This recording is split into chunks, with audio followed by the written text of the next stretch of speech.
খামোশ মন্ত্রী, তুমি গত রমজানের ঈদে একটি পাদ মেরেছিলে, যে পাদের গন্ধ এখনো আমার সিংহাসন থেকে যায়নি। তুমি আবারও বসেছো পাদ মারার জন্য। মহারাজ, এই কুরবানি ঈদের দিনে বাজে একটা কাজ করার জন্য ক্ষমা চাচ্ছি মহারাজ। এবারের মতো তোমাকে আমি মাফ করে দিলাম। এরপরে যদি তুমি এই কুইয়া পাদ মারার ষড়যন্ত্র করো মন্ত্রী, তোমার মাথা নেড়া করে এই গ্রামে ঘুরানো হবে এবং কি 100 বেত্রাঘাত করা হবে। তারপর তোমাকে কারাগারে নিক্ষেপ করা হবে।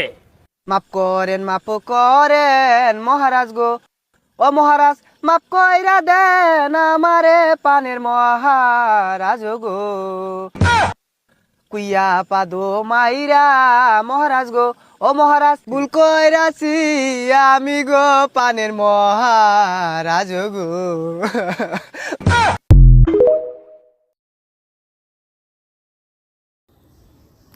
খামোশ মন্ত্রী, তুমি গত রমজানের ঈদে একটি পাদ মেরেছিলে, যে পাদের গন্ধ এখনো আমার সিংহাসন থেকে যায়নি। তুমি আবারও বসেছো পাদ মারার জন্য।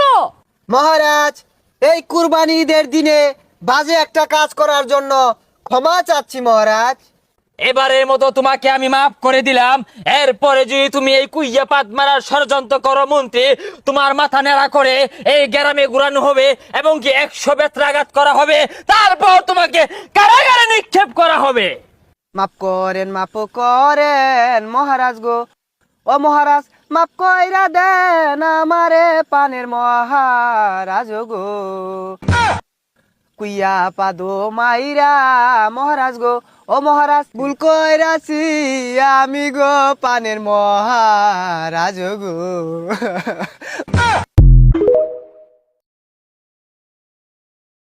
খামোশ মন্ত্রী, তুমি গত রমজানের ঈদে একটি পাদ মেরেছিলে, যে পাদের গন্ধ এখনো আমার সিংহাসন থেকে যায়নি। তুমি আবারও বসেছো পাদ মারার জন্য।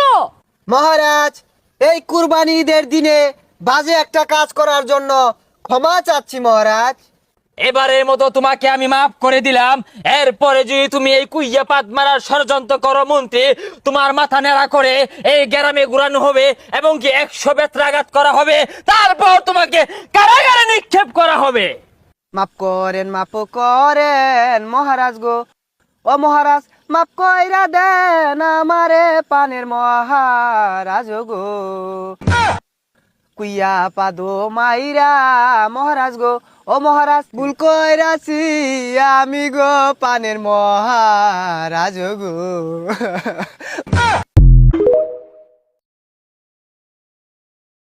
খামোশ মন্ত্রী, তুমি গত রমজানের ঈদে একটি পাদ মেরেছিলে,